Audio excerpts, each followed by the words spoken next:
عمارتوں کی شکل میں ہے۔ یہ سب اسلام کے مضبوط قلعے ہیں، دین کے آئینی حصار ہے، یہ اسلامی کلچر و تحفظ کے آئینہ دار ہے، یہ ایمان و اخلاص اور اخلاق و روحانیت کے سرچشمے ہیں۔ یہاں مردہ دلوں کو زندگی ملتی ہے، یہاں تشنگان کو سیرابی ملتی ہے، یہاں طلباء کے قلوب میں اخوت و ہمدردی اور مساوات و رواداری کی تخم ریزی کی جاتی ہے۔ آنے والی زندگی کے لیے اسے ٹریننگ دی جاتی ہے، ایسے سوالوں کے جوابات یاد کرائے جاتے ہیں۔ دوستو، بہت سے حضرات حقیقت جاننے لگے ہیں کہ دنیا بہت ترقی کر گئی ہے، اس میں بہت سی نئی چیزوں کی ایجاد ہو گئی ہے، طرح طرح کے انکشافات ہو رہے ہیں۔ ان سائنسی ایجادات نے بہت سی چیزوں کا انکار کیا ہے، لیکن آپ اپنے دل پر ہاتھ رکھ کر بتائیے کہ کسی نے اس 2 گز زمین کے ٹکڑے کا کبھی انکار کیا ہے؟ آیا کوئی آیت شریفہ کا حصے کا بھی منکر ہے؟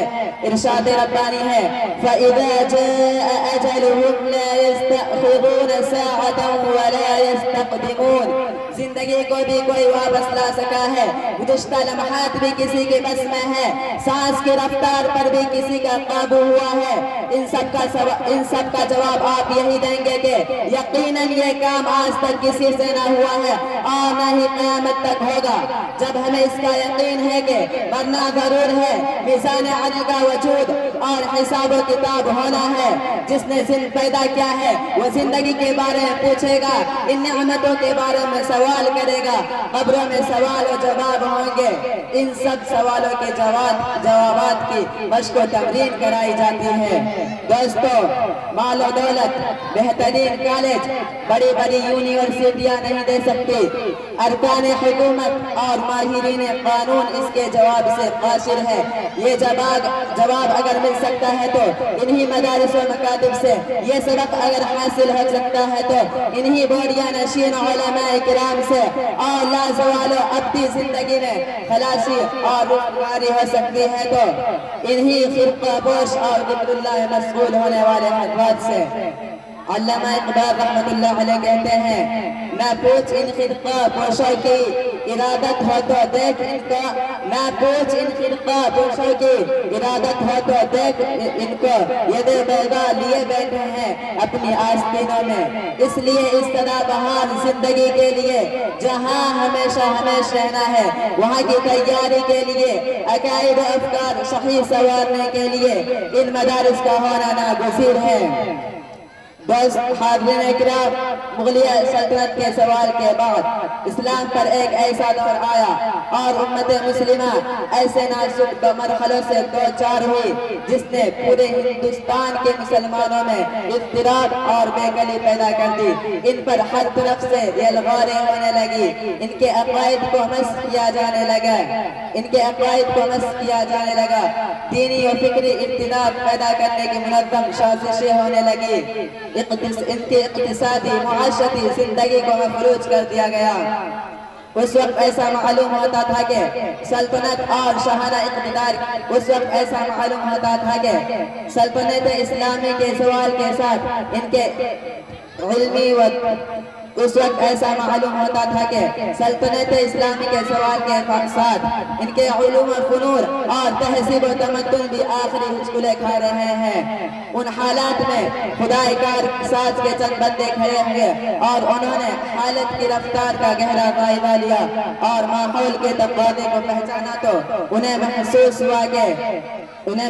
ہوا کہ سلطنت اور شاہانہ اقتدار کے زوال کے بعد اب صرف ایک دینی علوم ہے، ایک سرمایہ جس کے قیام و استحکام سے مسلمانوں کے قومی وجود کے تشخص و انفراد کی اور استحکام کی امید کی جا سکتی ہے۔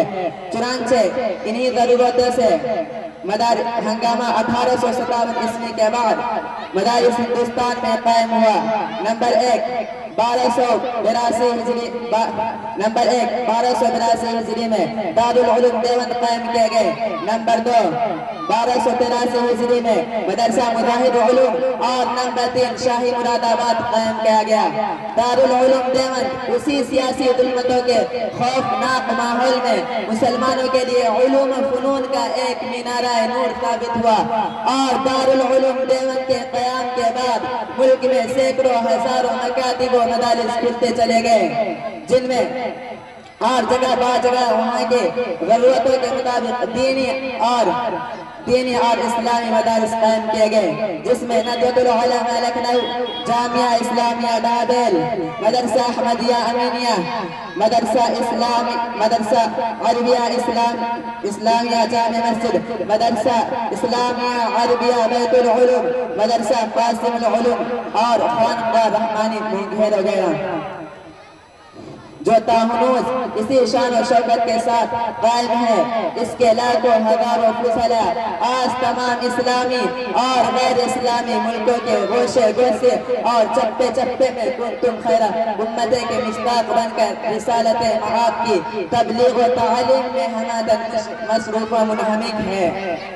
دوستو، بہت ناقص العقل و قلیل العقل انسان اپنی زبان بلندی سے کہتے ہیں کہ ان مدارس سے کیا ملتا ہے، ان سب سے نوکری اور ڈگری نہیں ملتی، یہاں کے لوگ قوم پر بار ہیں، ان میں شعور و بیداری پیدا نہیں ہوتی۔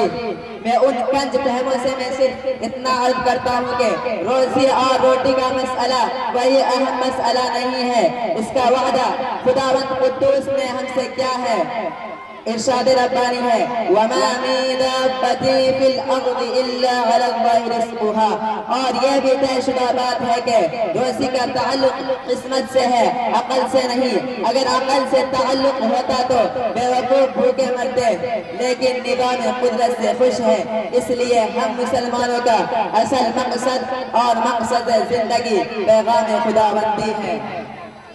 حاضرین کرام، میں اس اعتراض کرنے والوں کو یہ بتانا چاہتا ہوں جو یہ کہتے ہیں کہ ان مدارس اسلامیہ سے کچھ حاصل نہیں ہوتے، یہاں کے لوگ قوم پر بار ہے، ان میں شعور و بیداری پیدا نہیں ہوتی، ان کے پاس نوکری اور ڈگری نہیں ہوتی۔ وہ کان کھول کر سن لے کے مدرسہ کس چیز کا نام ہے۔ مدرسہ تو وہ کارخانہ ہے جہاں آدم گیری اور مردم سازی کا کام سکھایا جاتا ہے۔ مدرسہ تو وہ کارخانہ ہے جہاں دین کے اسلام کے سپاہی تیار ہوتے ہیں۔ مدرسہ تو وہ کارخانہ ہے اور فیکٹری ہے جہاں قلب و نگاہ اور ذہن و دماغ ڈھلتے ہیں۔ مدرسہ تو وہ کارخانہ ہے جہاں عالم انسانی کا بجلی گھر ہے، یہاں سے انسانی آبادی میں بجلی تقسیم ہوتی ہے۔ مدرسہ تو وہ کارخانہ ہے جہاں سے پوری کائنات کا احتساب ہوتا ہے۔ مدرسہ تو وہ کارخانہ ہے جہاں کا فرمان پورے عالم پر نافذ ہوتا ہے اور پورے عالم کا فرمان ان پر نافذ نہیں ہوتا۔ مدرسہ تو وہ کارخانہ ہے جس کا تعلق براہ راست نبوت محمدی صلی اللہ علیہ وسلم سے ہے، جو عالمگیر بھی اور زندہ جاوید بھی۔ مدرسہ در حقیقت قدیم و جدید کے بحثوں سے بالاتر ہے۔ مدرسہ کا تعلق اس زندگی سے ہے جو ہر دم زوال ہے۔ مدرسہ در حقیقت قدیم و جدید کے بحثوں سے بالاتر ہے۔ مدرسہ تو وہ کارخانہ ہے جہاں سے نبوت محمدی صلی اللہ علیہ وسلم کی ابدیت اور زندگی کا نمونہ اور حرکت دونوں پائے جاتے ہیں۔ اسلام کے غیر و شگفتہ مدارس اسلامیہ کے طالب علم آج ہم جس نازک دور سے گزر رہے ہیں، میں سمجھتا ہوں کہ فرزندان اسلام پر ایسا نازک دور نہیں آیا، مگر میں آپ سے پوچھتا ہوں کیا آپ نے کبھی قوم کے اس نازک اور پیچیدہ مسئلے پر سنجیدگی سے غور کیا؟ کیا آپ نے کبھی قوم کے جان لیوا دکھوں کے دفاع کی ترکیب سوچی؟ کبھی آپ نے قوم کی عظمت رفتہ کی بحالی کے کے لیے لائحہ عمل مرتب کیا؟ کبھی آپ نے قوم کی پستی کو سمجھنے کی کوشش کی؟ اگر نہیں تو پھر سوچئے کہ آپ قوم کے لیے کیا کر سکتے ہیں اور قوم کی فلاح کے لیے کیا سوچ سکتے ہیں۔ اگر یہ قوم چاہے تو کیا سے کیا کر سکتے ہیں، مگر ان کو روپیوں کے عوض خرید کر زبان پر تالا لگا دیا گیا ہے۔ اب یہ قوم کی سوچ کر نہیں سکتے، کچھ کر نہیں سکتے۔ حاضرین کرام، اگر کوئی قوم پرست لیڈر کچھ کرنا بھی چاہتے ہیں تو ان کے خلاف قوم میں نفرت اور دشمنی بھی بھر دی جاتی ہے۔ اب تو ہمیں اپنے طور سے سوچنا ہے کہ ہم قوم کے لیے کیا کر سکتے ہیں۔ ہمارے پاس وہ کون سا آب حیات ہے جو قوم کی مردہ رگوں میں زندگی ڈال سکتی ہے؟ ہمارے پاس وہ کون سا آلہ ہے جو قوم کی ڈوبتی ہوئی کشتی کو منځدھار سے نکال کر ساحل پر لا سکتا ہے؟